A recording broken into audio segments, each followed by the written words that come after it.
உலு தெலங்கானுவில் சமீபத்தில் நடந்த ஒரு எஸ்யூவி கார் விபத்து நடந்த இடத்தில் இருந்த எச்சரிக்கை பலகைகள் மற்றும் கான்கிரீட் பாதுகாப்பு தடைகளை அகற்றியவர்கள் குறித்து தகவல் தெரிந்தவர்கள் முன்வருமாறு பொதுப்பணி அமைச்சு கேட்டுக்கொண்டுள்ளது.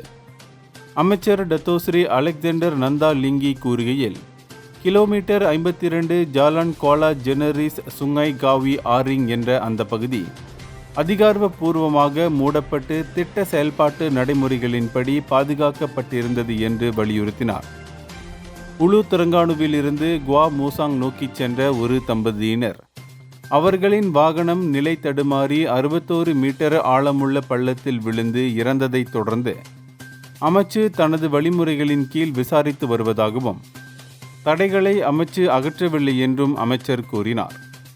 பொறுப்பற்ற தரப்பினரால் அலட்சியம் மற்றும் பாதுகாப்பு அமைப்புகள் அகற்றப்பட்டதே விபத்திற்கு காரணங்களாக இருக்கலாம் என்று போலீசார் முன்னர் குறிப்பிட்டிருந்தனர். இந்தியர்களின் இதய குரல் மக்களோசை.